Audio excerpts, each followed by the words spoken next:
Oui, je vous entends très bien, monsieur Allez-y, Etem.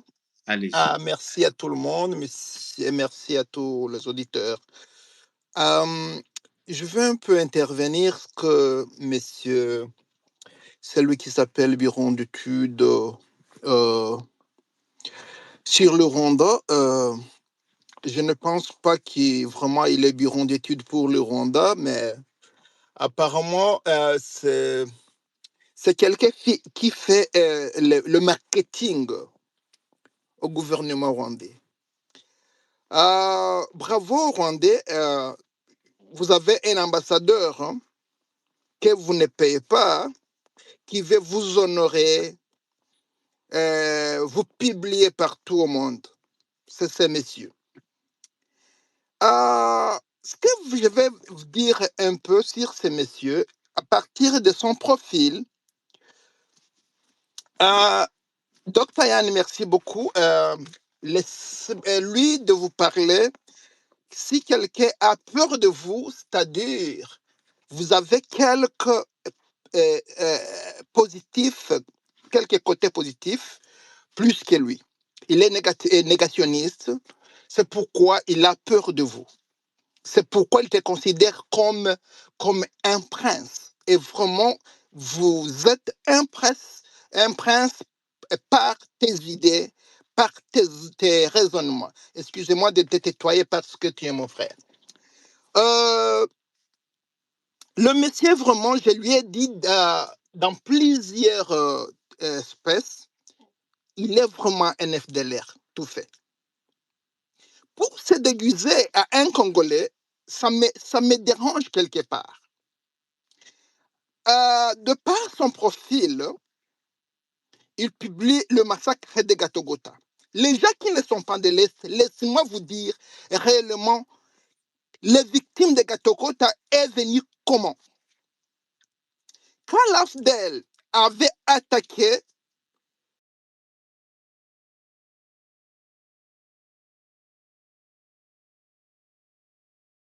euh, les éléments de phare et les interarmes qui se prestaient d'attaquer le Rwanda, c'était subitement, ils ont été surpris d'être attaqués. Ces FDLR, ils appelaient les phares et les interarmes, ils ont tué les gens de Gatogota sous prétexte que de dire à la population congolaise de l'Est de ne pas suivre, de ne pas s'allier au mouvement de l'AFDL pour dire que ceux qui ont tué ces gens sont les éléments de l'AFDL. Au contraire, c'était les phares et les interamoués avant de fuir la plaine de la Russie.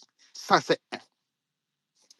Si le monsieur dit que depuis le RCD, le Kivu et toute l'étendue du territoire qui était occupé par les RCD, ce n'était pas les RCD, au contraire, ce sont les éléments de l'armée rwandaise. Et messieurs, ok, admettons que c'était l'armée rwandaise.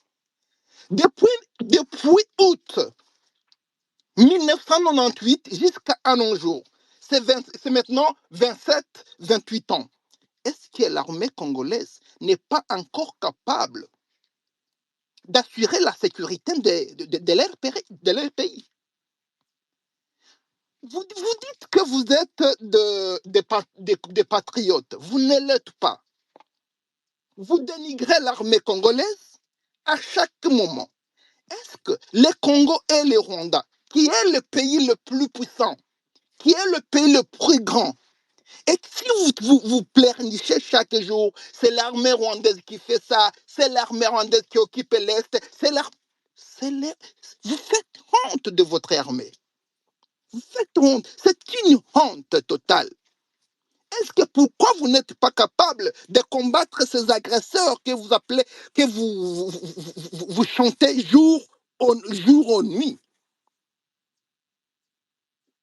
Moi, je ne trouve pas. Moi, ça fait mal. Moi, je ne peux pas honorer une armée d'un pays étranger comme vous le faites chaque jour. Ça me fait mal. Moi, en tant qu'Angolais, je ne peux pas supporter ça. pourquoi vous honorez le Rwanda? Est-ce que le Rwanda vous paye pour publier son armée comme ça? Réfléchissez comme des grandes personnes. Ce sont des narratifs qu'on a. Nous sommes fatigués de vos narratifs. Chaque jour, c'est le Rwanda. Chaque jour, c'est le Rwanda. Même aujourd'hui, le naufrage de Kinshasa vous dirait que c'est le Rwanda, finalement. Messieurs, vous n'êtes pas Congolais. Si vous êtes Rwandais, si vous êtes anti-Rwanda, allez combattre les Rwandais et laissez-nous en paix. Nous sommes fatigués de vos narratifs des Rwandais, de quoi.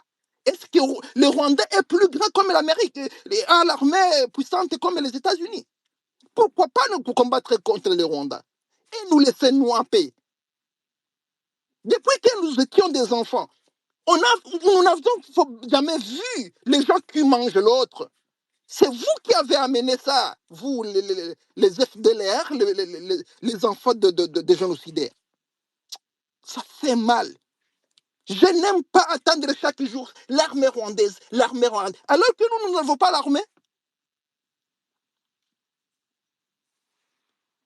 Nous sommes fatigués de vos narratifs. Nous sommes fatigués. Vous êtes des petits hommes parce que vous parlez toujours des autres. Le Rwanda est là, il s'occupe du développement de leur pays et la sécurité nationale. Et vous, c'est parloter comme des perroquets. On vous a inculqué l'idéologie génocidaire. C'est tout ce que vous mangez le matin, à midi et au soir. Nous sommes fatigués, mais si un bureau va faire combattre les Rwandais, le Rwandais, vos frères là, et laisse-nous en paix. Nous sommes fatigués. Merci beaucoup, M. Etem. J'ai pris beaucoup de temps. Je vois Maître Yamako. Je vais donner le micro à tout le monde. Je vais donner le micro à Bureau d'études, non pas parce que je suis d'accord avec lui, mais parce que je veux m'entendre des opinions opposées, et tout en étant convaincu que les auditeurs peuvent faire la différence entre la vérité et les rumeurs. Donc, au Bureau d'études va réagir parce que notre invité principal n'est pas encore là. Il va réagir, mais je voudrais aussi vous rappeler que nous avons un sujet, l'espace a un sujet, et les sujets d'aujourd'hui, c'est Bintou Keïta à Goma. Qu'est-ce que cela cache? Aujourd'hui, nous sommes en juin 2025. Bintou Keïta, représentante spéciale du secrétaire général de l'ONU en RDC, a effectué une visite hautement symbolique à Goma, chef-lieu de la province du Nord Kivu. La visite, officiellement placée sous les signes de la diplomatie et de l'humanitaire, soulève plusieurs questions d'ordre politique, sécuritaire et juridique dans un contexte marqué par les désengagements progressifs de la MONUSCO, les opérations des FARDC, la présence controversée de l'AFC. Alors, j'attends toujours l'invité, il n'est pas encore là. Bintou Keïta est la chef de la MONUSCO. Elle est également représentante spéciale du secrétaire général des Nations Unies en RDC. Depuis 2021, sa mission consiste à appuyer le processus de paix, protéger les civils et accompagner les institutions congolaises dans la stabilisation des zones en conflit. Alors, moi, je me demande, est-ce que MONUSCO est encore utile au Congo parce que les FARDC ne sont plus là, la population qui est venue est sécurisée, la population est en paix maintenant, il n'y a pas de Wazalendo, il n'y a pas des FDLR, il n'y a rien. Alors, Thomas Gamakolo, notre invité, est-ce que vous m'entendez? Oui, je vous entends maintenant. Je suis un peu souffrant, mais je vous entends. Rapidement, je préfère m'excuser d'abord auprès de toutes ces personnes qui ont appris que je serai là, peut-être qui sont venues en pensant que je vais commencer avec vous. Et je ne préfère pas dire pourquoi je n'ai pas commencé, mais je vous prie de bien vouloir me pardonner et je réclame votre indulgence.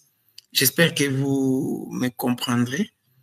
Peut-être même que certains par ma voix entendent que ce n'est pas la voix habituelle, mais j'ai tenu à honorer votre présence puisque vous êtes des personnes honorables et je vous dois beaucoup de respect.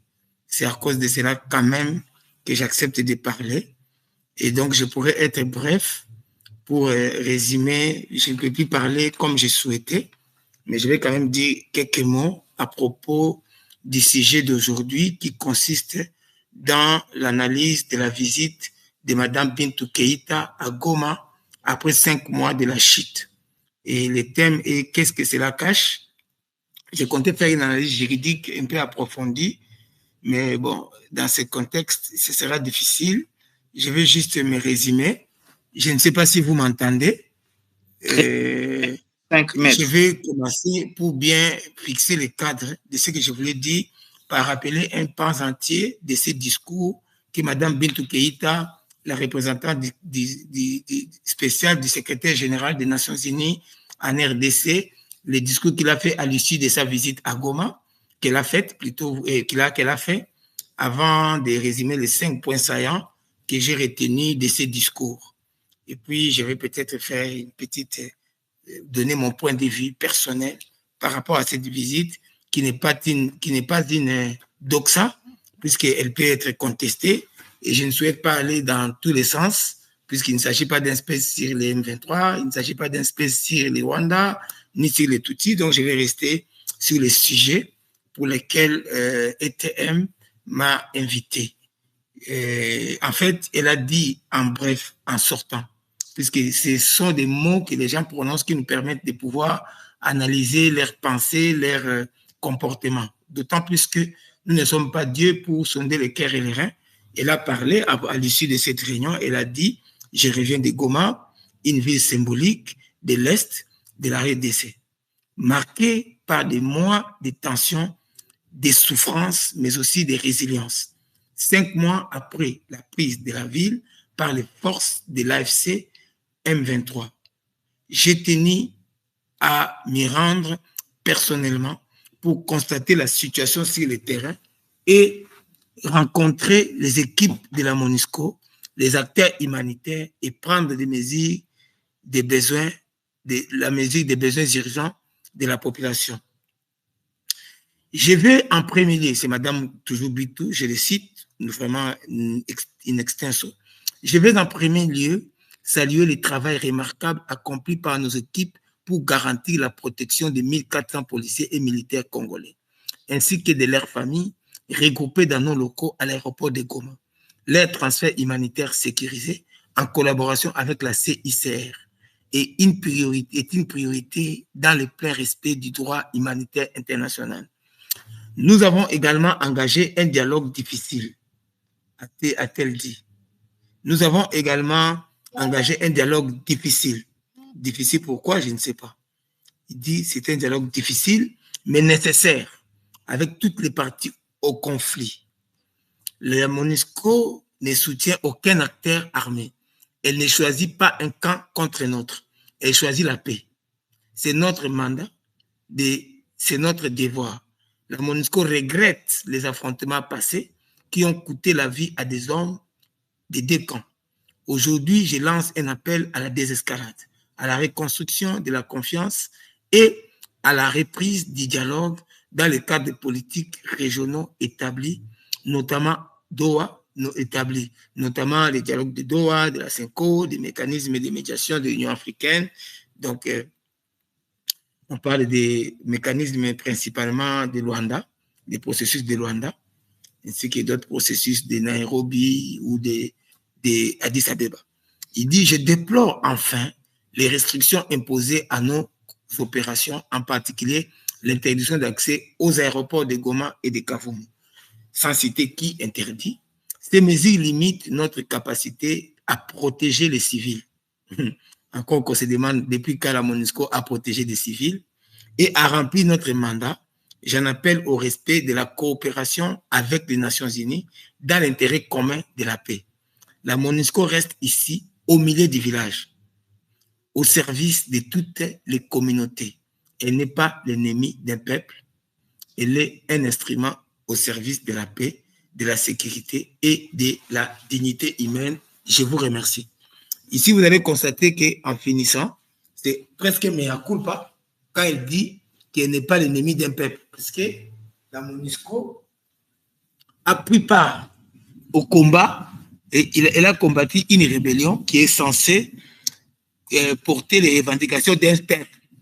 Alors, c'est une façon pour elle, ici, d'emblée, avant d'entrer dans les points, de pouvoir se dédouaner ou dédouaner ses forces de la participation qu'ils ont eue dans les combats aux côtés des FDLR, aux côtés des Wazalendo, aux côtés de l'armée congolaise, alors que sa mission devait être en fait une mission de maintien de la paix, donc qui, en quelque sorte, ne devait pas consister à être belligérant, à mener l'ONU à être belligérante dans un conflit qui est éminemment un conflit à caractère civil, puisque c'est une guerre civile qui s'est internationalisée à cause des éléments d'extranéité qui sont dans cette guerre, à savoir certaines forces armées, certaines forces des groupes armés appartenant à des pays étrangers. Voilà, donc c'est ça un peu. Et il a dit, donc, elle a voulu se dédouaner, mais la réunion elle-même, elle a porté sur 5 points principaux. Le premier point, c'était, d'après elle, la situation humanitaire et le traitement des ex-combattants. Le prétexte pris par Mme Bintou Keïta pour aller finalement à Goma, c'était qu'il va pour essayer d'organiser la sortie ou l'évacuation des 1400 militaires et policiers ainsi que leurs dépendants. Rappelons ici que déjà, certains avaient été évacués bien avant, parce qu'avant qu'elles ne viennent, ce que ça ne dit pas ici, c'est que cette question était déjà traitée par Mme Viviane, qui est chargée des opérations, qui était déjà venue à Goma, et par M. Bruno Le Marquis, qui est chargé des questions humanitaires et qui était déjà venu à Goma et avait déjà établi un canal diplomatique de coopération avec l'M23, parce que les éléments de SADC, les éléments, la logistique qui a quitté les campements où ils étaient dans l'aéroport avait été faite bien avant qu'elle n'arrive. Une partie était déjà partie par le biais de ces 2 personnes que je viens de citer, M. Bruno Le Marquis, chargé des questions humanitaires, et Mme Viviane.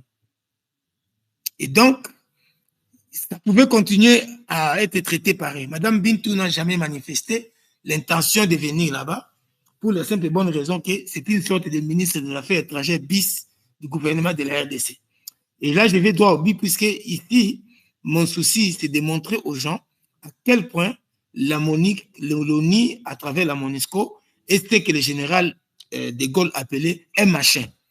Puisque l'ONU au Congo, parce qu'il faut d'abord rappeler que cette mission est arrivée au Congo depuis 1997, c'est une mission qui a trouvé moins de 60 groupes armés et qui, après près de 30 ans de service, accompagne dans les combats contre les M23 près de 200 groupes armés, y compris les FDLR, pour que vous compreniez qu'elle n'était pas donc pressée de venir à Goma, mais déjà, l'ONU n'avait jamais arrêté de coopérer avec ceux qui, aujourd'hui, ont le contrôle de ces territoires, parce que, au travers de ces 2 personnalités, vous pouvez vérifier l'information, l'ONU avait bel et bien déjà commencé à établir un canon de déconfliction entre elle et la MONUSCO, dans la mesure où elle était consciente qu'elle a pris part au combat et que de part et d'autre, les hommes sont tombés par les armes, sont morts du côté des M23 comme du côté de la MONUSCO, qui a pris part au combat comme un supplétif de l'armée congolaise.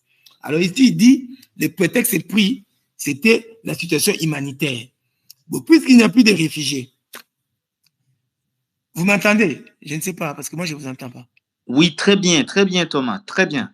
Puisqu'il n'y a plus de réfugiés, qui étaient les prétextes sempiternels de la MONUSCO, qui les retenaient presque en otage dans les cas de Kiboum, dans les cas de Katale ou de je ne sais pas moi, là même à Goma, il y avait un camp là, Mugunga, il retenait des mamans, des femmes et des enfants en captivité pour donner l'impression que la situation humanitaire était catastrophique et donc justifier son mandat et justifier des attaques répétées contre la rébellion et voilà, puisque la MONUSCO avait déjà choisi son camp.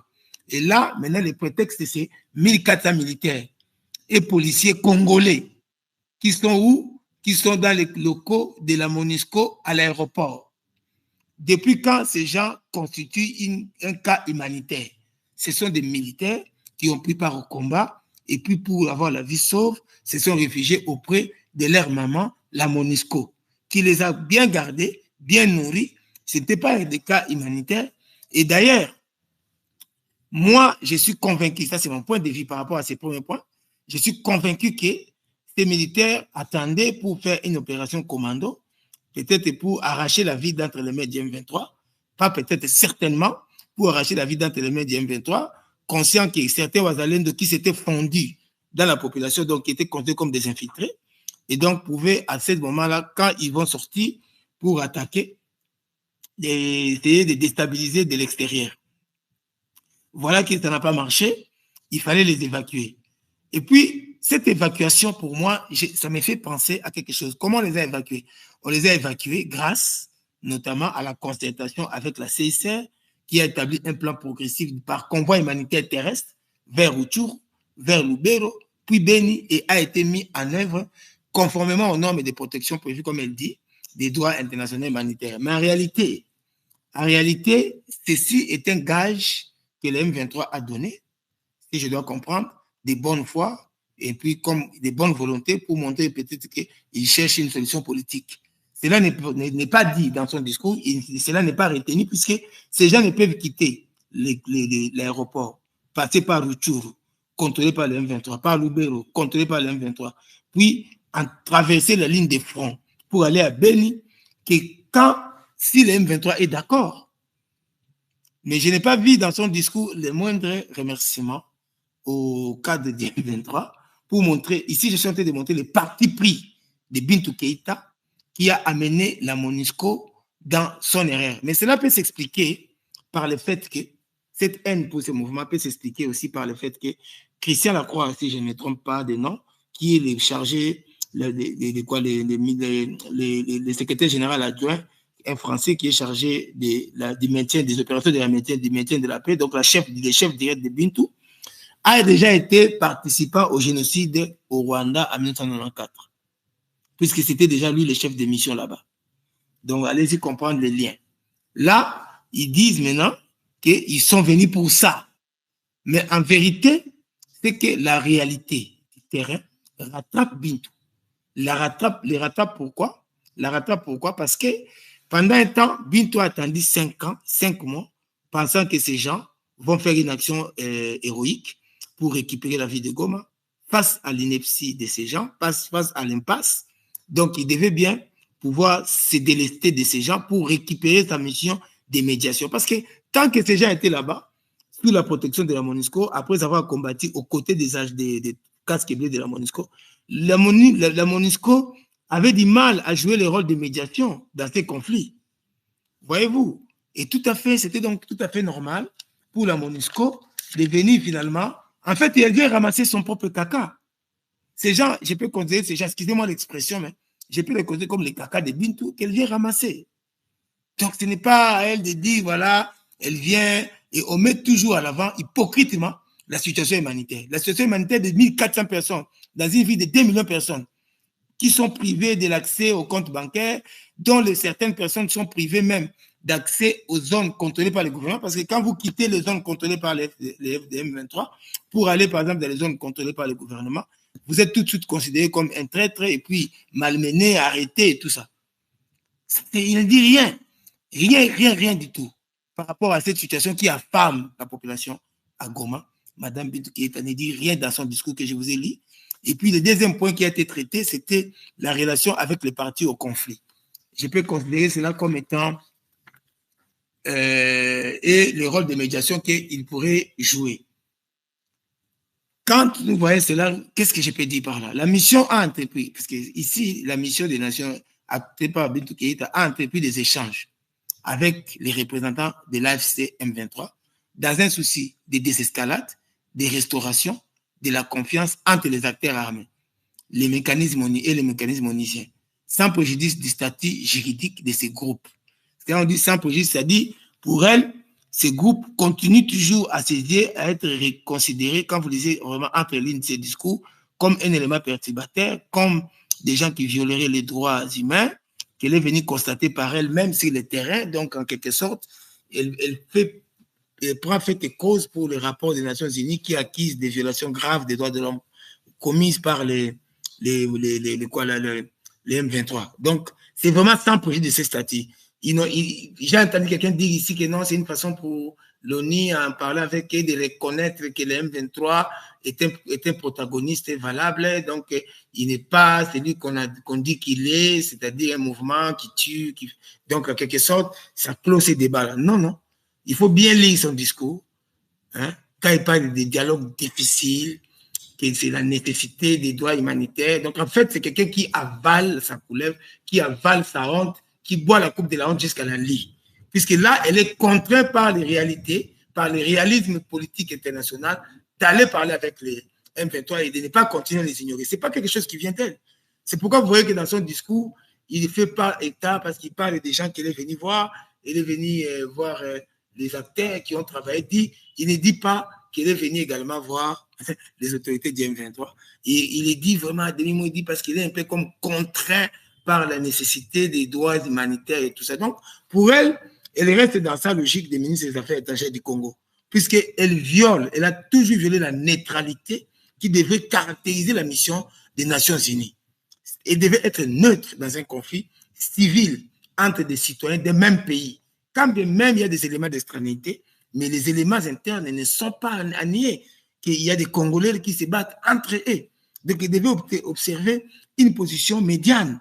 Et là, maintenant, pour récupérer cette position médiane qu'elle pourra récupérer toujours avec son tropisme anti-Tutsi, anti-M23, anti-Rwanda, avec ce tropisme-là, il va reprendre de la médiation. Moi, je serai le M23, je n'accepterai pas, malgré cela, qu'elle joue un rôle prépondérant dans une quelconque médiation dans le cadre de ces conflits, parce que chasser les naturels, les régions au galop, et je ne sais pas, c'est une dame qui a manifesté beaucoup de haine vis-à-vis de ces mouvements qui portent les revendications des Tutsis pour des raisons qui me semblent encore floues. Mais quand je me demande si ce n'est pas l'influence de Christian Lacroix, je dis ces noms-là, excusez-moi, je les cite de mémoire, mais en tout cas, je donne son nom, son titre, ça je ne me trompe pas, c'est le numéro 2, chargé de maintien de la paix, qui est la chef directe de Bintou Keïta. Alors, il dit, après, à ce moment, il dit, sans police de leur statut, il égare aux résolutions des conseils de sécurité. L'objectif qu'elle poursuit, en fait, reste, d'après elle, la réduction immédiate des hostilités, la facilitation à l'accès humanitaire et la reprise au dialogue dans le cadre existant d'Oan et Senko. C'est le deuxième donc, point. Mais quand nous analysons le deuxième point, il poursuit l'objectif de réduction immédiate des hostilités, mais il ne cite pas qui viole. Par exemple, les cessez-le-feu. Nous avions vu qu'au mois d'avril, les M23 avaient libéré volontairement la ville de Walikale, qui a été aussitôt occupée par les gouvernements, les forces du gouvernement et ses supplétifs Ouazalènes de consorts, qui, dès qu'ils arrivaient, ont commis quelques exactions. Ils ne les citent pas. Ils n'incriminent pas. Je constate une propension à condamner les M23, même sans éléments factuels, mais quand il s'agit des faits qui incriminent, par exemple, les gouvernements, qui continuent à vouloir absolument obtenir une victoire militaire et qui s'arment et se fait des biceps entre-temps. Il ne dit absolument rien.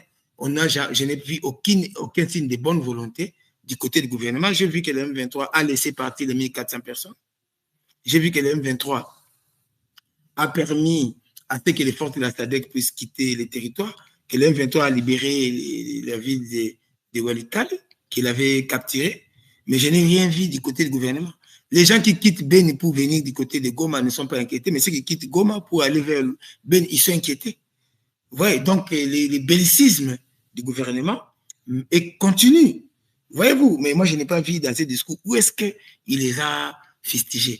Et il a rappelé également les mandats de la MONUSCO parce qu'il a dit, il a été donc rappelé que la MONUSCO agit conformément au principe strict d'impartialité dans l'exécution de son mandat de protection des civils, de soutien aux institutions congolaises et d'appui au processus politique.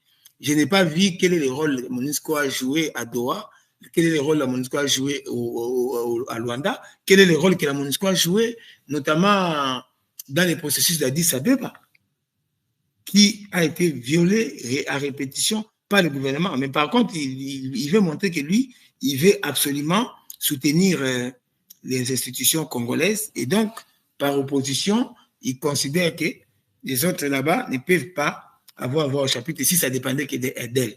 C'est ce que ça veut dire.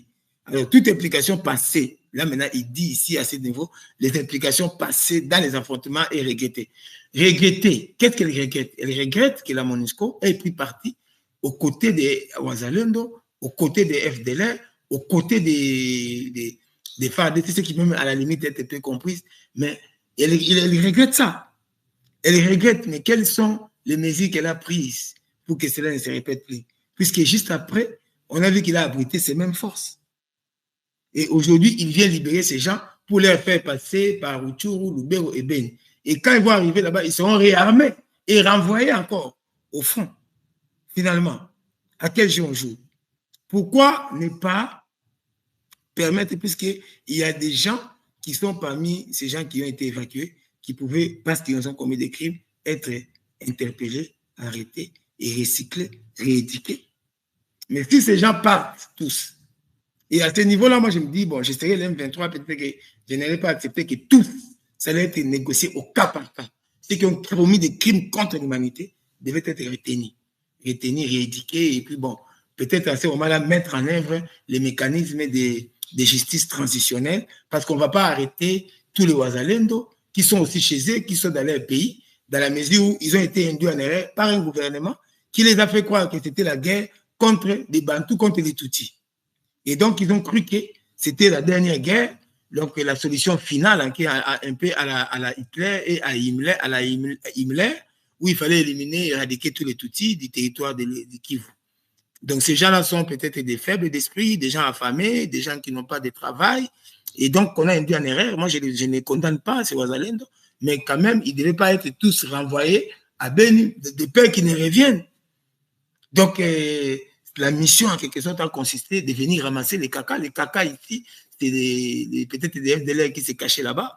Les caca ici, c'est peut-être les Wazalendo qui ont cru faire une guerre des races et puis qui ont été défenestrés et puis qui ont été gardés en sécurité par maman Bintou, leur maman bien-aimée. Et puis, bon, maintenant, là, on les libère, ils partent, ils vont revenir. Bon, moi, je trouve que les M23 a été vraiment de bonne volonté parce que moi, j'essaierai, et peut-être je n'allais pas tous partir. Il y en a qui ont mangé des toutis, bon, qui sont maintenant à Beni, prêts à refaire la même chose. Et il a parlé de l'obstruction à l'action de la MONUSCO. Dans son discours, il ne cite pas le gouvernement.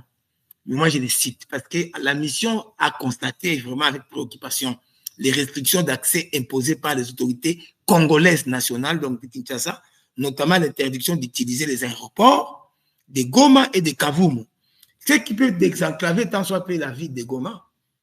Ouais, donc tout se passe comme si on veut couper la ville de Goma, de Bukavu, de tout contact avec les autres parties du Congo, afin de les asphyxier, dans l'espoir qu'ils se révoltent contre les M23. Et cette technique de punir la population civile compte pour obtenir des résultats soit politiques, soit militaires, c'est condamné par les conventions de Genève. Ce sont des crimes de guerre, des crimes contre l'humanité, puisqu'on inflige à la population des souffrances systématiques.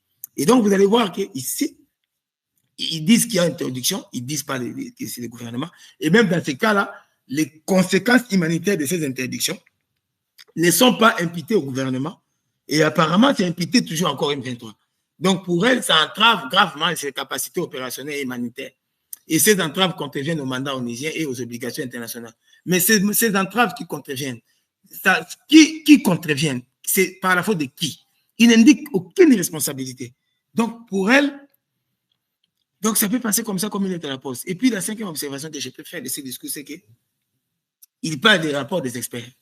Et la représentante spéciale prend note, donc Bintou Keïta, des critiques formulées à l'égard par les M23, bien sûr, puisqu'ils en ont parlé, des critiques formulées à l'égard des rapports des groupes d'experts. Elle souligne néanmoins l'importance de préserver les principes d'indépendance, d'objectivité et des méthodes contradictoires dans l'analyse dynamique du conflit.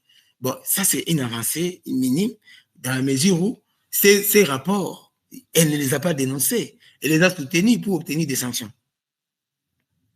Vous voyez, donc c'était un jeu d'hypocrisie diplomatique qu'elle est venue jouer là-bas.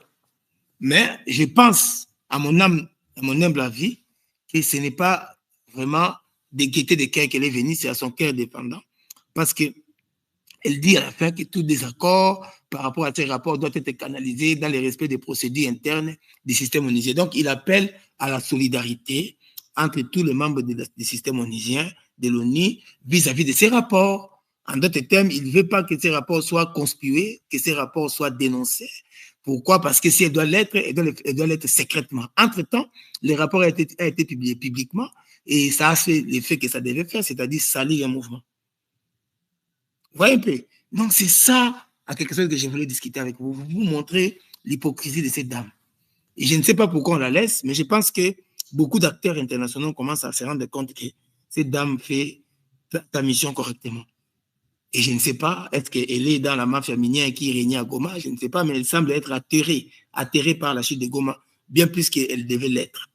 Parce que ceux qui l'occupent sont des Congolais. Voilà, c'est ça la réalité. Il faut le dire, c'est une guerre civile qui s'est internationalisée. La MONUSCO, demain, la conclusion, c'est qu'il dit que, en conclusion de son discours, il dit la MONUSCO, demain, est un acteur loyal de la paix au service de l'ensemble des populations congolaises. Donc, les populations congolaises sont seulement ceux qui sont du côté des zones contrôlées par le gouvernement. Ceux qui sont à Goma, à Bukavu, qui sont privés de l'accès aux comptes bancaires, des services de mobile money, ceux qui sont privés de l'accès aux zones à d'autres parties du pays, où quand ils y vont, ils sont menacés, peut-être arrêtés, peut-être même tués. Ces gens-là, la MONUSCO n'est demain pas un acteur loyal pour la paix. Et donc, elle appelle toutes les parties à respecter les cessez-le-feu sans dire qu'ils les violent. Et puis, elle a facilité l'accès humanitaire sans dire qu'il empêche, à garantir la protection des civils et privilégier les voies des dialogues politiques sans dire qu'il viole la protection des civils, qui tue les civils. Et puis, quand elle parle des voies de dialogue diplomatique, sans dire qu'est-ce que la MONUSCO peut faire pour contribuer justement à faire en sorte que la stabilisation de cette partie et la paix reviennent, mais par des moyens pacifiques. Ça ne veut rien dire. D'autant plus que la MONUSCO a pris part au combat. Vous voyez, donc c'est en quelque sorte, si je dois dire en bref, c'est que moi je peux faire comme analyse sur les plans purement diplomatiques, mais sur les plans juridiques, je constate ceci, qu'on ne peut pas considérer, parce que là, quand on parle de protection des personnes déplacées internes, militaires et familles, quand on parle de ça, donc il veut parler on veut parler de ces 1400 militaires et leurs dépendants comme des gens qui ont été détenus par la M23. Et donc, comme les gens, un peu comme pour dire que la M23 violerait l'article 3 commun aux conventions de Genève sur le traitement humain des personnes ne participant pas aux hostilités. Mais un militaire n'est pas une personne déplacée. Un militaire est un combattant. Puisque cet article-là s'applique aux personnes ne participant pas aux hostilités. Or, ici, on parle de 1400 militaires sans dire quel était leur statut dans les camps, dans l'aéroport. Étaient-ils des prisonniers de guerre? Étaient-ils des réfugiés? Étaient-ils des déplacés de guerre? Qui étaient-ils, ces 1400 militaires? Si nous considérons qu'ils étaient des prisonniers de guerre, à ce moment-là, qui les détenait en prison? Donc la MONUSCO. Puisque le statut n'est pas clair. Vous parlez de protection des personnes déplacées à propos de 1400 militaires. Vous voyez que, donc, il y a même un problème.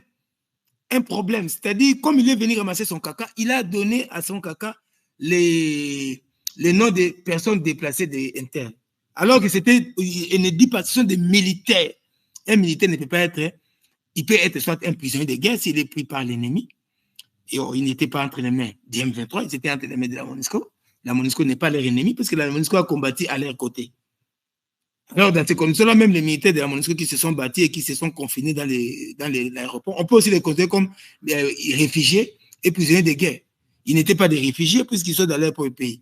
Ils n'étaient pas des déplacés de guerre parce que c'était des gens qui étaient gardés là-bas en vue des opérations coup de poing pour la récupération de la ville, d'après moi. Alors, quand il dit ça et qu'il ne spécifie pas les statuts, ça pose problème en droit. Les problèmes de conformité aux droits internationaux humanitaires. Pour dire maintenant qu'il y a violation des droits internationaux humanitaires, comme il l'a dit dans son discours, il devait d'abord dire quel était le statut de ces gens-là. Les droits humanitaires ne s'appliquent pas comme ça de façon indistincte, sans savoir quel est le statut que les droits humanitaires devaient protéger. Le principe de neutralité, si nous voulons faire une analyse juridique du comportement des Bintou, elle viole le principe de neutralité des opérations onusiennes. Parce que la MONUSCO, en tant que mission de maintien de la paix, est tenue à une stricte neutralité. Et le principe de consentement des parties, impartialité, non-usage de la force, sauf en cas de légitime défense pour protéger les civils. Ce principe a été violé. La MONUSCO a été proactif dans les combats. Il a creusé des tours, des fusillés, il a mis ses gens, il a fait des bacs à sable. C'est pas que non, il a engagé sa force parce qu'il a senti qu'ils étaient dans une situation où ils devaient user de la légitime défense ou protéger les civils. La MONUSCO a pris parti, donc il a décidé avec l'armée congolaise de bloquer l'avancée du M23 et donc de mettre tous les moyens possibles pour jouer ces rôles-là. Voyez-vous, donc ici, en le faisant, la mission des Nations Unies a violé les principes de neutralité, de stricte neutralité en cas de mission de maintien de la paix et de non-usage de la force. Il l'a été. Et elle parle des résolutions des Nations Unies qui parlent de protection des civils. Mais la MONUSCO n'a pas pris des armes pour protéger les civils, il a pris des armes, il est allé au front de façon proactive. C'est ça aussi qu'il faut dire. Et c'est ce que je voulais dire dans cette espèce, en analysant ça. Et puis le fait de reconnaître implicitement les M23, parce qu'il a dit quand même que non, il est tenu pour des raisons humanitaires, de parler avec aussi les M23, l'FC et tout et tout. Donc il reconnaît implicitement les M23 comme interlocuteurs politiques. C'est pas quelque chose que le fait de Guettet de Kaya, je l'ai déjà dit. Et elle a donc, par conséquent, relativisé les violations commises, si je comprends bien. Si elle considère que ce sont des interlocuteurs politiques valables, donc elle est réduite, puisqu'il parle elle-même maintenant de la nécessité d'un dialogue et tout ça, de toutes les parties. Donc, elle est dit le corps, en quelque sorte. C'est même violation que ses propres gens et ses propres experts ont mis en exergue, soi-disant des violations des droits humains. Vrai. Alors, il parle des... Et là, il y a aussi violation des droits d'accès humanitaire parce qu'il dit qu'on lui empêche d'accéder pour amener, on réduit ses capacités d'accès humanitaire aux populations. Mais il n'a rien dit sur les comptes bancaires qui causent des dégâts humanitaires terribles. On ne sait pas donner des médicaments aux gens qui ont le sida, aux gens qui souffrent du diabète, les vaccins aux enfants qui naissent, aux femmes qui mettent au monde, ils n'ont plus leur vaccin de tétanos parce que toutes ces choses sont tributaires des moyens que les organismes internationaux ont déposés dans des banques auxquelles ils ne peuvent pas accéder. L'interdiction d'accès. L'interdiction d'accès aux aéroports de Goma, de Kavumu, a été imposée par qui? Par le gouvernement à la MONUSCO, qui constitue, et maintenant cela constitue une entrave au mandat onusien, tout remet dans la tête des M23. Et on dit que cela peut être considéré comme des violations des droits humanitaires. Il n'a pas besoin d'aller à Goma pour le dire. Il pouvait le dire à son siège à Kinshasa, parce que c'est Kinshasa qui a interdit l'accès à ces aéroports dans l'objectif de commettre cet apartheid contre les populations de l'Est et contre les populations de l'Est du Congo qui sont devenues des souffres-douleurs du gouvernement de Kinshasa pour la simple bonne raison qu'ils n'arrivent pas à faire ce que l'armée n'a pas pu faire elle-même, c'est-à-dire chasser les M23. Donc, on met la population de l'Est dans l'obligation de absolument chasser les M23 ou mourir. Voyez-vous? Donc, c'est ça un peu ce que je voulais dire par rapport à la critique. Et qu'est-ce qu'elle viole comme article ici? L'article 70 du protocole additionnel.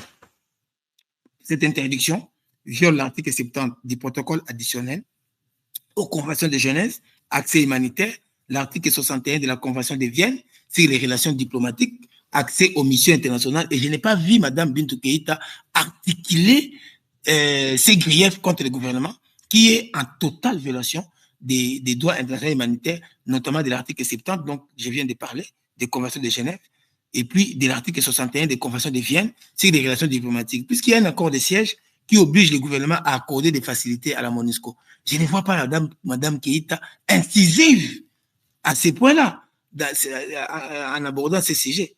Alors, elle aborde les questions des groupes d'experts qui agissent de manière indépendante, toute dénonciation politique, parce que là, elle critique les rapports des experts de l'ONU. Elle dit que voilà, ils agissent de manière indépendante, toute dénonciation politique de leurs travaux par un haut responsable onusien, sans preuve méthodologique, peuvent être perçus comme un manquement à l'obligation de coopération au sein des systèmes onusien. Et il rappelle les résolutions 1533 et tout ça.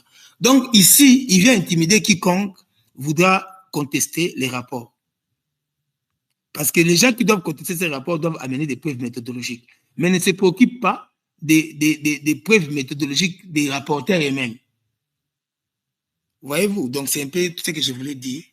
Et puis bon, je vous laisse, s'il y a des questions, je peux peut-être répondre. Je voulais réagir. Merci beaucoup, Maître Thomas Gamakolo. Vos analyses sont très pertinentes. Au passage, je tiens à remercier les autres intervenants pour leur patience. Votre tour de parole est arrivé. Alors, comme je vous l'ai dit en introduction, notre invité est un avocat expérimenté, expert de la région, donc juriste et observateur averti des dynamiques.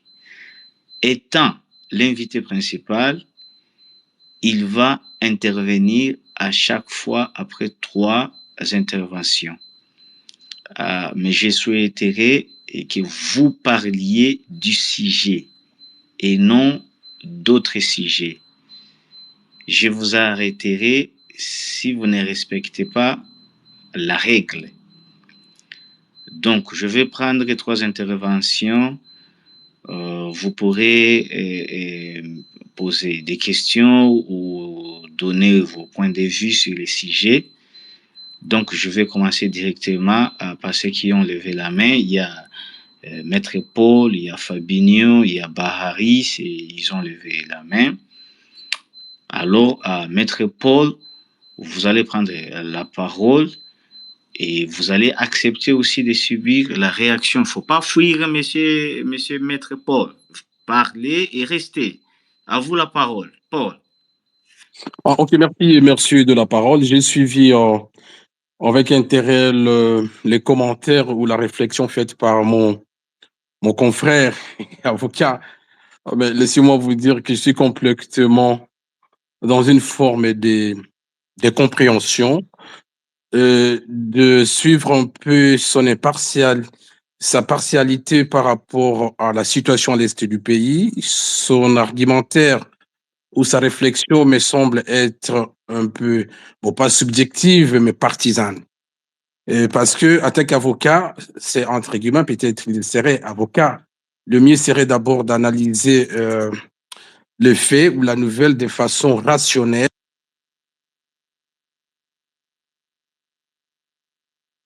Et à présenter un peu, parce que je commence par les statuts de M23. La RDC, c'est un État souverain et le M23 a toujours été considéré par le gouvernement congolais comme étant un mouvement terroriste. Un mouvement terroriste nourri par un État étranger, le Rwanda. Et d'ailleurs, tous les observateurs le confirment, 90% des militaires qui sont, entre guillemets, dans ces fameux mouvements M23 ou bien AFC sont des Rwandais.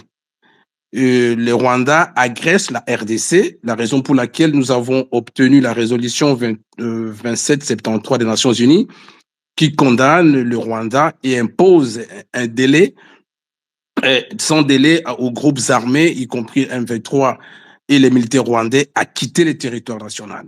Et lorsqu'aujourd'hui, vous pensez que Mme Bintou, qui est la représentante des Nations Unies en RDC, devrait mettre la RDC et ses mouvements terroristes sur le même pied d'égalité pour garder pour sa neutralité dans sa façon d'analyser le conflit, bon, ça m'étonnerait parce que il n'y a pas d'égalité de statut, de considération entre les Congolais qui sont derrière le Rwanda dans ce mouvement M23 et la RDC.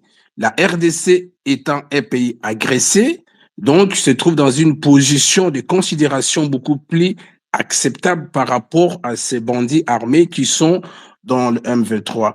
Et d'ailleurs, je peux vous dire, j'ai fait juste un commentaire de droit, les mouvements M23, ces jours sont comptés. Ne croyez pas qu'il y aura une forme de traitement par la communauté internationale au même titre d'égalité avec la RDC et qu'on va remettre encore M23 sur la même table de discussion pour échanger, peut-être prendre en considération les revendications ou les desiderata de ces mouvements, entre autres, lutter contre la discrimination, participation politique ou un accord portant sur mixage et brassage. Je ne crois pas. Il ne faut pas toujours penser que la population sur le territoire où se trouverait le M23 aujourd'hui serait d'accord, parce que nous suivons les échos de Goma. J'ai aussi mon frère et ma famille à Goma. La population manifeste une forme d'hostilité et de compréhension à l'égard du M23, qui est d'ailleurs, c'est un mouvement piloté par Paul Kagame, qui est dans sa vision expansionniste pour neutraliser l'Est du pays, en fait de continuer à concrétiser sa vision tant économique que sociologique. Donc, vous dites que non, la RDC aurait violé l'article 3, aurait ceci, faire cela, parce que l'effet de bloquer, de ne pas permettre les opérations d'échange entre les banques congolaises installées à Kinshasa et la partie du M23, mais c'est normal parce que c'est une partie des territoires qui est sous contrôle de l'État étranger. On ne peut pas faire des opérations d'échange au profit des M23 parce que dans l'hypothèse où le gouvernement congolais pourrait mobiliser des fonds, les billets de banque, des fonds congolais, les déposer à l'aéroport de Goma, mais M23 et les Rwandais, je pense qu'il faut capturer ceci bien pour faire à d'autres destinations.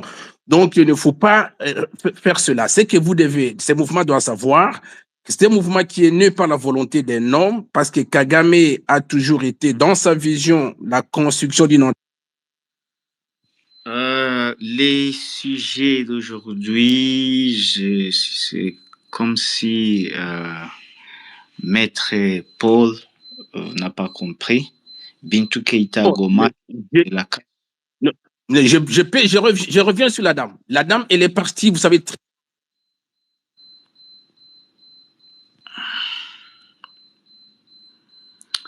Alors, nous allons écouter l'intervenant, c'est Bahari. Bahari, vous m'entendez? Ouais, je vous attends 5 sur 5. Allez-y. Merci pour la parole. Et je salue tout le monde, les participants ainsi que les intervenants. Avant d'entamer le sujet, je suis un peu choqué. Je suis un peu choqué par cette manière-là de se faire du populisme pour au moins s'aimer la haine entre deux peuples, rwandais et congolais, en disant des fausses informations qu'on a recrutées, des soi-disant Ouazalendo à l'Équateur pour les amener à l'Est. Mais ça, c'est archi faux. Les fameux Ouazalendo, ils parlent... Bahari, Bintou Keïta à Goma, qu'est-ce que cela cache? Bintou Keïta, la représentante des Nations Unies dans la région en RDC, qu'est-ce que cela cache? Ok, merci beaucoup. Je vois il n'y a pas de la démocratie dans l'espèce, mais je tombe sur Bintou Keïta. Bon, cette dame, je ne sais pas ce qu'elle est allée faire là-bas parce qu'elle devait être là-bas avant que Goma tombe, avant que Bukavu tombe. Ben, je ne sais pas, elle est allée aujourd'hui se plaindre ou elle est allée encourager, mais en voyant et en analysant ses paroles, je crois qu'elle est allée chercher quelque chose comme dialogue entre les M23 et la RDC. Je vous remercie beaucoup, mais Monsieur Yann, nous, les gens de l'Est, nous vivons ensemble avec les Tutsis. Ma première copine a été Tutsi, ma deuxième a été Hutu, et aujourd'hui, je vis toujours avec des Rwandais et on est toujours amis. Je vous confirme que l'ancien ambassadeur du Rwanda est né à Kasumbalesa. Il a étudié au Sodimiko et il y a plusieurs. Donc, arrêtez ça, Yann, sinon, C'est les Rwandais que vous chercherez, on vous aura, monsieur. Merci Faites très attention. beaucoup. Bahari, vous venez de sortir du sujet. Nous allons rapidement écouter Tokali. Tokali, vous m'entendez? Est-ce que tu m'entends très bien, Tokali? Oui, je vous entends très bien. Allez-y rapidement. Le sujet Bintou Keïta à Goma, qu'est-ce que c'est la cache? Oui, comme ça a toujours été, hein, la MONUSCO Bintou Keïta à Goma, c'est pour un objectif. Il y a la réunion du Conseil de sécurité. Elle doit aller à Goma pour certifier et permettre à la MONUSCO de changer son mandat, une autre mission. Et vous devez aussi savoir qu'il y a des stratégies qui se profilent. Parce que le gouvernement congolais est en train, le régime actuel est en train de rejeter la CENCO et à travers une autre institution régionale ou sous-régionale, le régime cherche à avoir un dialogue où le Félix n'aura pas peur de se faire virer. Ça, il utilise la stratégie parce qu'il sait bien, la communauté internationale a dit que le conflit ne se résolverait pas par les armes. Ça doit être résolu de manière politique. Et de manière politique, il faut un dialogue.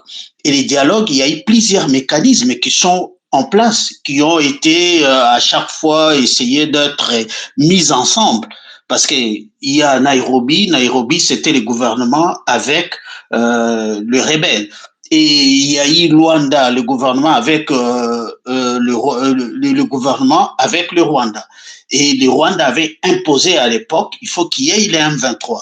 Et aujourd'hui, il y a Doha, Washington, et tout ça, on redemande encore qu'il y ait d'abord un dialogue.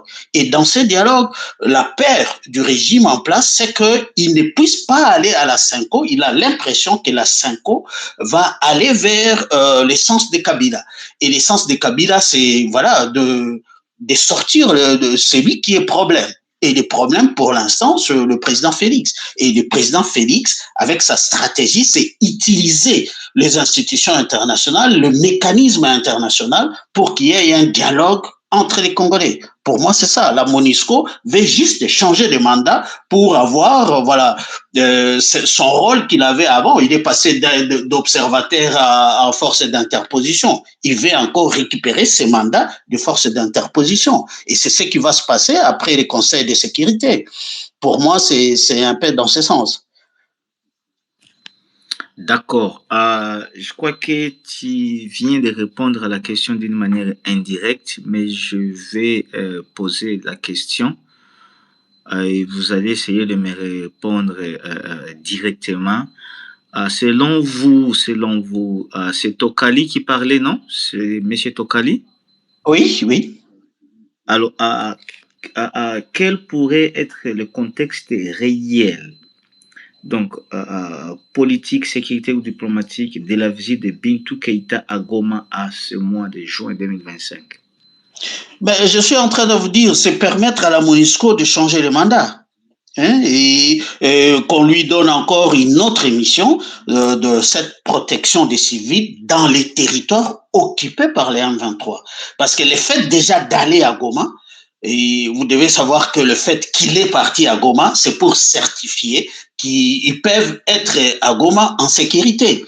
Parce que le fait d'être accueillis, ça veut tout simplement signifier qu'ils ont pris langue avec la rébellion. Et avant Bitou, il y a eu les mécanismes de l'EIC et qui est parti à Goma, les mécanismes de contrôle. Pourquoi le mécanisme a été à Goma? C'est juste pour avoir ce contexte international où ils se disent que les rebelles ne va pas, la rébellion ne va pas chasser les institutions, le mécanisme des Nations Unies qui est en place. Et aujourd'hui, c'est que ce soit l'Union européenne, que ce soit l'Union africaine, que ce soit les États-Unis, ils veulent que les civils soient aidés de manière humanitaire. Et pour ça, il faut des aéroports. Il faut, entre-temps, Kinshasa a bloqué les aéroports parce que c'est Kinshasa qui a mis les aéroports hors état de fonctionnement par ce qu'il a signé. Et aujourd'hui, Bintou fait avoir, que ce soit de la part de Kinshasa, que ce soit de la part des rébellions, cet accès humanitaire. Même l'Union européenne veut avoir l'accès humanitaire sur l'espace où il y a la rébellion. Et je crois que pour moi, c'est dans ce sens-là qu'ils vont. Parce qu'il y aura bientôt la réunion du Conseil de sécurité et Bintou est obligé de faire un speech. Et ces speeches, ça lui permettra à lui d'avoir ces nouveaux mandats et que la MONUSCO aura très bientôt, soit d'interposition, en plus de l'interposition de la protection des civils qu'il a toujours eu. Ça fait une trentaine d'années que la MONUSCO a toujours ça avec. Donc aujourd'hui, je crois que pour nous, c'était plutôt aux Congolais de voir, parce que la MONUSCO a toujours eu, la MONUSCO c'est 100 millions par mois, 100 millions par mois. Or, on pouvait reconstruire une armée congolaise, une bonne force de dissuasion de la RDC avec cet argent. Mais aujourd'hui, je crois que nous allons toujours dans le même sens, on tourne. Or, on devait faire autrement pour arriver à avoir un contexte. Vous savez, aujourd'hui, il y a l'Occident qui se bat contre les valeurs de la dictature. Et en regardant le monde, comment il se passe, parce qu'une très bonne analyse, il faut d'abord commencer par l'international et le régional, après les sous-régionales, et voir à l'intérieur de la RDC. Aujourd'hui, qui prônent les valeurs de la démocratie, ce sont les Européens. Et ils ne peuvent pas accepter que la RDC, on donne l'impression que la dictature devienne une valeur. Et c'est à ça qu'il y a le vrai combat aujourd'hui. Sur le plan international, c'est ça le combat. Et beaucoup ignorent ça, mais ils croient que ça va se finir, Kinshasa va gagner. Non, je ne crois pas, parce que si Kinshasa gagne, ça va tout simplement, ça sera un très mauvais message envoyé à l'Afrique. Surtout ces messages envoyés à l'Afrique. Ça donnera l'impression que la dictature devienne une valeur que les Européens soutiennent. Or, c'est pas pour rien qu'on est en train d'insister que les conflits congolais doit vraiment n'a pas de solution militaire. Il n'y a que des solutions politiques, et la solution politique ramène à un dialogue des acteurs politiques et toutes les forces vives de la RDC, à l'intérieur de la RDC. Même les États-Unis a dit quoi? Je crois que c'est les gens qui ne comprennent pas qu'à chaque fois, moi je vais toujours insister, à chaque fois que Kabila dit un mot et ça se suit, vous devez vous poser beaucoup de questions. Pourquoi? Il a dit la SADC doit partir, la SADC est partie, les forces étrangères doivent partir. Et aujourd'hui, même les États-Unis imposent qu'il y ait les forces étrangères qui puissent partir. Donc, si lui, il est rentré dans ces conflits, ça veut tout simplement signifier qu'il y a eu un mécanisme, il y a eu des rencontres avant pour les missionner. Et c'est quelqu'un qui ne fait jamais rien sans avoir une stratégie et la tactique exacte de comment ça peut finir.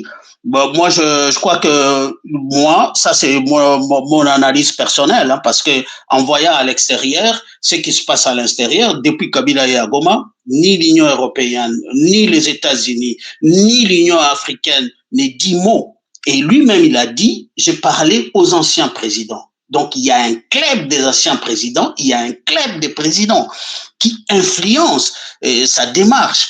Et je crois qu'aujourd'hui, en voyant ce qui se passe à Goma et même l'arrivée de la MONUSCO, ça veut tout simplement signifier que les M23 restent sur ces territoires-là. Et pour qu'ils sortent dans ces territoires-là, il faut qu'il y ait un dialogue. Et ce dialogue-là amènera à quoi? Parce que l'erreur, c'est qu'il y a l'opposition non armée et l'opposition armée, parce que c'est Kinshasa qui l'a dit dans son communiqué, l'opposition armée. Donc, quand je vois les gens parler rébellion, or Kinshasa a bien signifié dans son communiqué opposition non armée. Je crois que ça a changé directement, donc le conflit est devenu conflit congolo-congolais. Ce n'est pas pour rien, il y a une cause. Et quand vous suivez, à chaque fois je dis qui a libéré les M23? qui les a libérés parce qu'ils étaient sous mandat d'arrêt, ils étaient en prison, le haut officier était en prison. Si ce n'était pas un conflit congolais, donc on ne pouvait pas les libérer. Ils ont été à Kinshasa.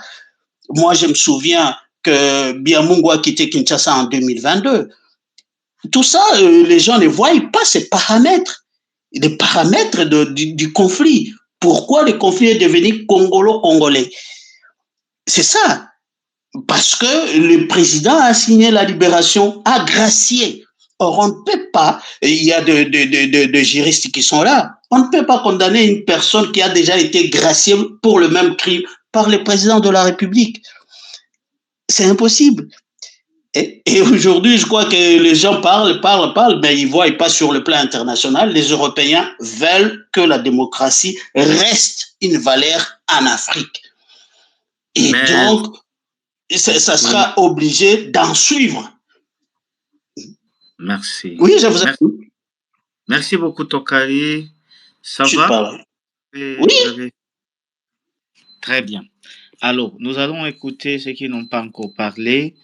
Il y a Gustave et après, ensuite, Dr Yann va prendre la parole et aussi bureau d'études. Puis, notre invité va réagir aux propos de tous les intervenants. Peut-être que nous allons prendre encore 3 avant de conclure. Alors, Gustave, est-ce que vous m'entendez? Gustave, tu es là? Gustave n'est pas là apparemment. Docteur Yann, vous m'entendez? Oui, PTM, je suis là. Ok. Excusez-moi. D'abord, je remercie Maître Thomas Gamakolo.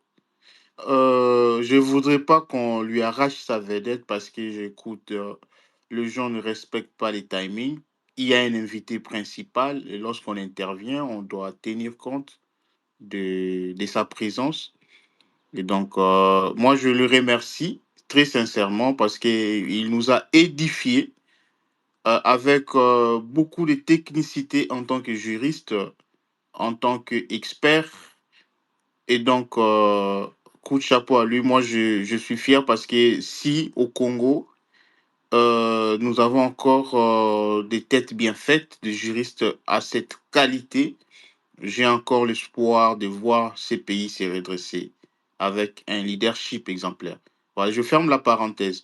Je suis tout à fait d'accord avec lui. La MONUSCO ou Madame Bintou Keïta ne peut pas être neutre. Madame Keïta et la MONUSCO au Congo ne peut être que soit complice, soit coupable.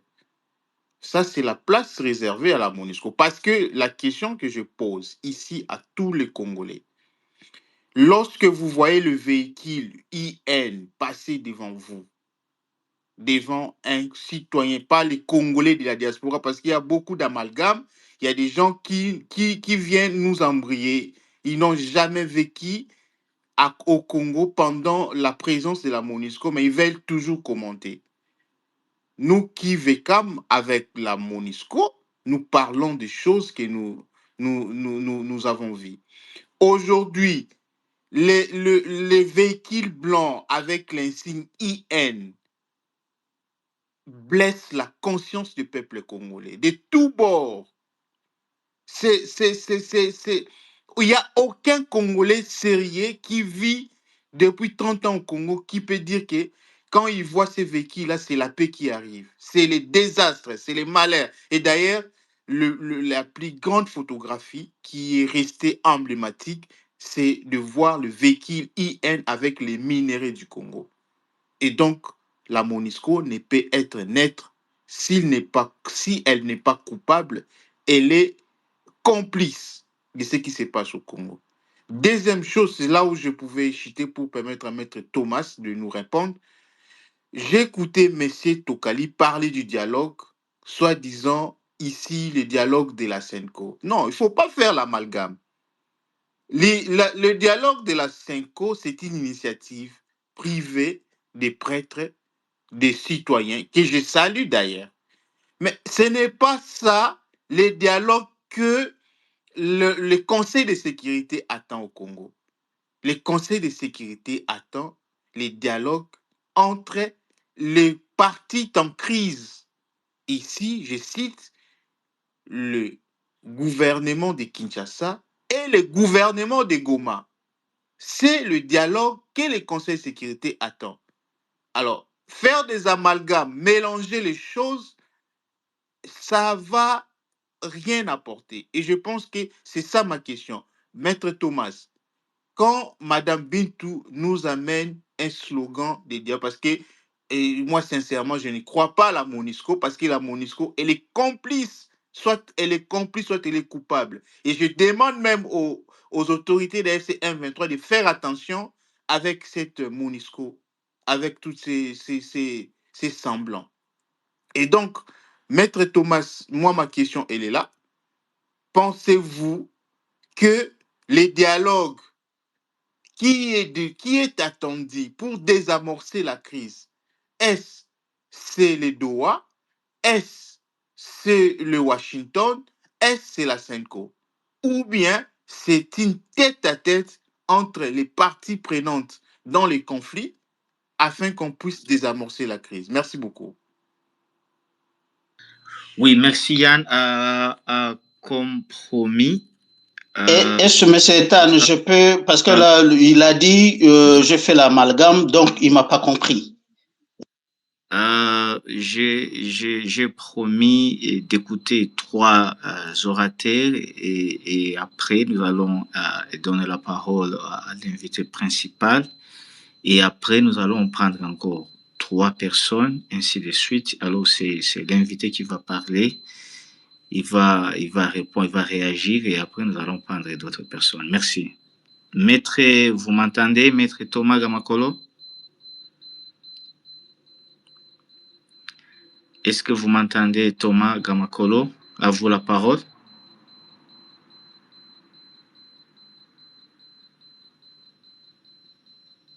Allô?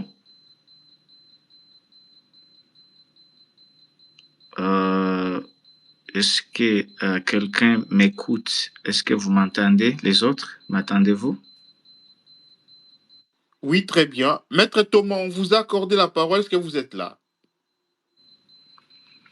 Alors, comme Maître ne nous attend pas, nous allons écouter Bureau d'études. Je vous accorde 3 minutes rapidement, Bureau d'études. Moi, je donne la parole. Oui, cher Ethan, bonsoir. Donc, on est là. Je rappelle à M. Yann, je sais que depuis 2020-2022, on a participé avec lui à beaucoup d'espèces. C'est fort dommage qu'il a fait une transhumance dangereuse. Ça va lui coûter cher. Nous sommes neutres. C'est un bureau. Je travaille pour les bureaux d'études sur le Rwanda, la région des Grands Lacs. C'est pas une personne. C'est pas une personne. Il faut pas prendre le bureau d'études comme une personne. Non. Je travaille pour les bureaux, moi. Donc, nous avons des représentants, que ce soit à Kigali, à Bujumbura et au Congo. Donc, ne pensez pas si j'interviens comme si c'est une personne physique. Non.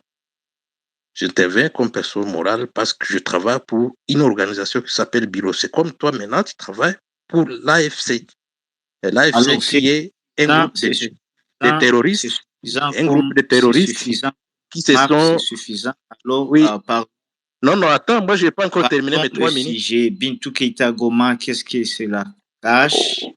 Oui, c'est ce que moi j'ai dit. J'ai dit au départ que la présence de Bintou Keïta à Goma, c'est pour rappeler aux représentants du Rwanda qui ont été recrutés, notamment Nanga et Bisimwa, qui sont finalement des traîtres, qu'il y a une résolution 2773 du Conseil de sécurité des Nations Unies qui a été votée à l'unanimité et qui demande effectivement le retrait des troupes rwandaises du Kivu et le retrait du prétendu M23 qui n'est que le proxy de l'armée rwandaise du Kivu. C'est ça la mission de Bintou Keïta. Donc Bintou Keïta est là pour rappeler juste à ce proxy du Rwanda de laisser la population calme, parce qu'il y a des crimes, des viols qui se font déjà à Goma et à Bukavu. Chaque jour, il y a mort des gens, donc elle ne faisait que rappeler à l'armée rwandaise qui occupe Goma de se retirer au regard de la résolution 2773. Je ne sais pas si vous... Oui. Bintou Keïta, c'est elle la chef de la mission militaire et il se battait aux côtés des FARDC contre toi. Après avoir essayé militairement, il a échoué et puis elle vient vers l'AFC pour négocier. En tout cas, moi, je ne comprends pas. Je ne comprends pas. Non, laissez-moi maintenant vous expliquer. C'est pourquoi j'interviens pour vous expliquer. Je vous ai dit que la mission de Bintou Keïta s'était rappelée à Nanga et Bissimwa, qui sont des proxys de l'armée rwandaise, qui occupent Goma et Bukavu, qui a une résolution qui s'appelle 2773. C'est ça le premier objectif de sa mission. Le deuxième, c'est lui dire qu'il y a des officiers rwandais qui ont été punis, qui ont été sanctionnés par les États-Unis, et que ces officiers rwandais ne doivent plus se retrouver au Congo. Ça, c'est ça. Le quatrième objectif, c'était de dire à M. Bissimwa et Nanga, qui sont finalement des traîtres, qui se sont greffés à l'armée rwandaise qui opère sur la belle M23, que la CEAC est là. Et il a condamné fermement le Rwanda, l'agression rwandaise au Kivu. Et finalement, c'est de lui dire qu'il y a eu une réunion à Kampala auquel le Rwanda lui-même a participé et qu'on a demandé le retrait des troupes rwandaises du Kivu. Donc, Bintou Keïta ne pouvait que faire ça. C'est dans le cadre de ses bons offices. Si le Rwanda n'a pas compris ça, à travers ses proxys, ses représentants qui ne sont que Nanga et Bissimwa, donc c'est regrettable. La réunion, c'est bientôt le 26 au Conseil de sécurité des Nations Unies. Donc, on ne doit pas, parce qu'on a fait on a encore des récits de ce docteur Yann, en 2020, je pourrais un jour vous rappeler ça. C'était le grand chantre du retrait des troupes rwandaises du Kivu. Mais on s'étonne. On s'étonne, et là, peut-être il faut qu'on fasse un space spécial. C'est un space spécial pour ça, pour se demander qu'est-ce qui s'est passé. Donc, la mission de Bintou Keïta au Kivu, à Goma récemment, c'est pour demander le retrait des troupes rwandaises qui occupent Goma et Bukavu à ses bases au regard de la résolution 2773 qui était votée par le Conseil de sécurité. D'accord. Voilà, monsieur Ethel. Demander le retrait, alors, ce qu'elle n'a pas fait par les armes, les ferrater par les paroles dans des réunions, toutes les guerres, monsieur Ethel, toutes les guerres se terminent par la diplomatie. Nous allons écouter l'invité. Je vous ai... Toutes les guerres se terminent par la diplomatie. Nous allons écouter l'invité. Je vous ai promis 3 personnes. D'ailleurs, plus de 3 personnes ont parlé parce que l'invité était déconnecté. Alors, j'espère qu'il a écouté tout ce qui a été dit. Maître Thomas, vous nous entendez? Oui, je vous suis. Et je vous demande une indulgence parce que déjà, je n'ai pas beaucoup parlé depuis le début. Je n'ai fait que suivre. Et puis de 2, il y a un problème avec la technique qui est toujours contre moi. Donc, plus, s'il faut attendre toujours 3, peut-être je pouvais répondre d'abord aux questions. Je n'ai pas envie d'aller dans des polémiques. Il y a des gens qui veulent absolument venir raconter leur vie ou bien ce qu'ils pensent qui a été fait. La réunion a été... ceux qui suivent les informations, qui s'intéressent à la question de l'Est, connaissent des points qui ont été traités. Le discours de Bintou Keïta est clair, je vous le lis. J'ai lu l'entièreté de ce discours à l'issue de cette réunion.